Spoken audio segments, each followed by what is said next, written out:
Okay, so we're in Herne Bay now in Kent. A double Herne Bayer for us on the show, this time to find N Godsell with a piece called Misfit, which they describe as a Halloween tale. Here it is, let's have a listen.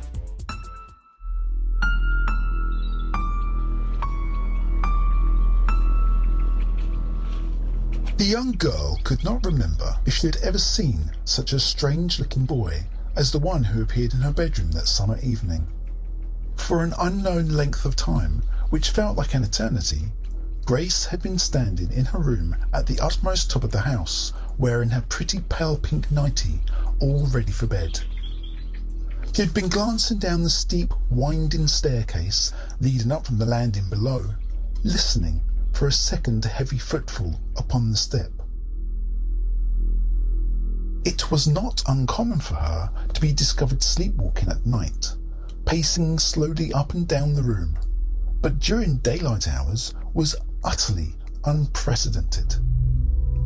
In an instant, she spun around and was face to face with this unusually pale child, who appeared so out of place in his manner of colourful dress and pinched looks, and so unlike any of the pastel boys and broad men she had seen before, she at first thought him to be a girl.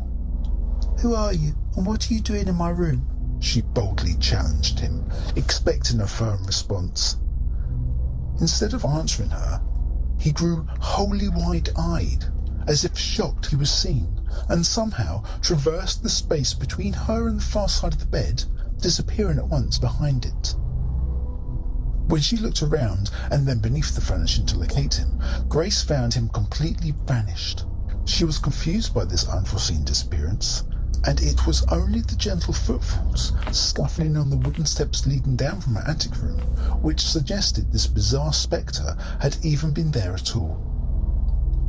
It was a few moments still before she had time to process and recover from the episode, and when at last the idea had finally sunk in, she sat on the bed and gave a mournful wail.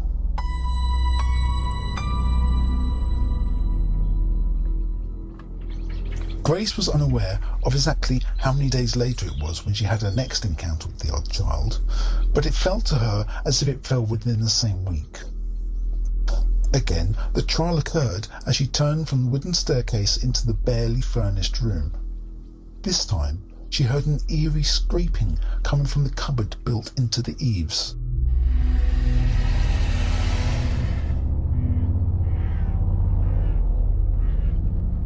When she rounded the small open wooden door, which normally would be shut tight, she heard a mysterious shuffling coming from inside the dark space.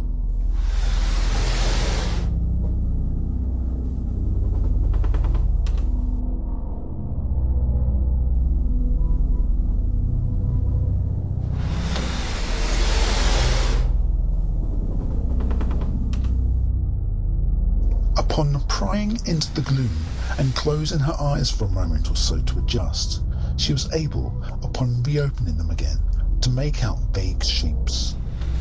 The boy, who from this new angle seemed somewhat larger than he had during the previous encounter, was sliding what Grace could only assume to be one of her father's old trunk cases of curios across the floor towards the open doorway in which she now stood.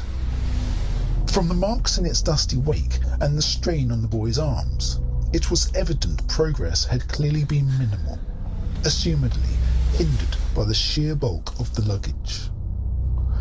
Whereas she had initially thought the intruder to be 7 or 8 years of age, the youth's build, movement and determination suggested he may have in fact been closer to 11 or 12 years, and only marginally junior to her own count of 15 journeys around the Earth's dying star.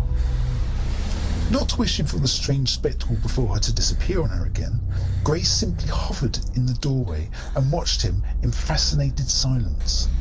The stale air of this quiet, elongated space filled only by the excruciatingly prolonged scraping sound of persistence.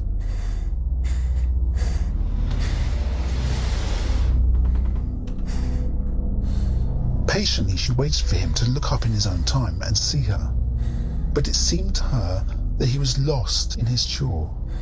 in his determination to bring it to fruition, regardless of how long it took.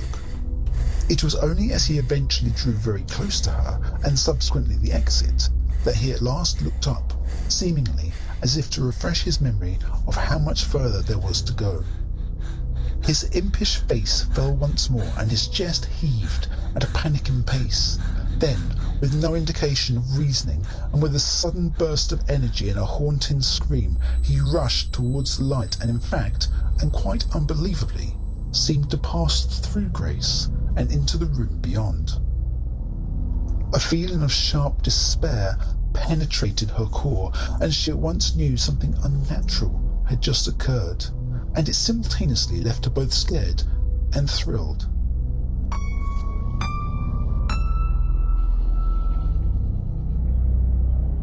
On the final occasion Grace found herself visited by the young man, it had been a beautiful autumnal evening.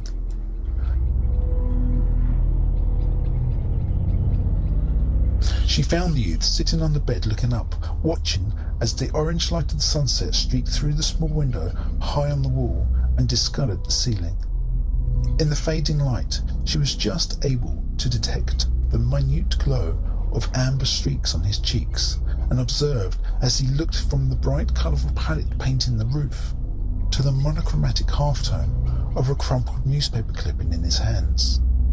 The adolescent girl stepped silently closer towards the hunched youth in his grey attire, and attempted to peer over his broad shoulders to take in the article which had so profoundly affected him, but she was only able to observe the bold text of the puzzling headline before he had it sealed away in the parcel at his feet.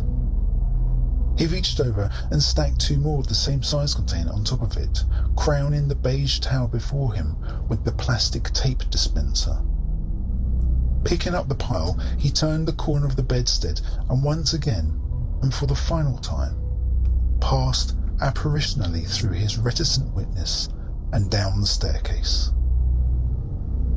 Grace was paralysed with fear, filled by the onerous density of a profound, unsought knowledge. Unable to do anything but stare catatonically ahead of her in disbelief, she finally realised the meaning of those few printed words.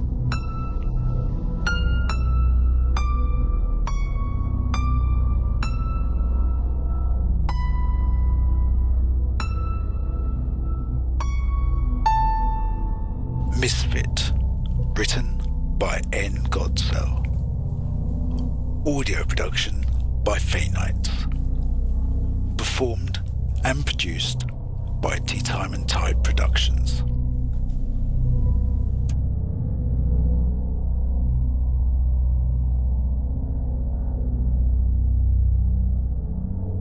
A Halloween Tale by N Godsell in Herne Bay in Kent there. Very talented, had lots of brilliant uploads here on the show from N.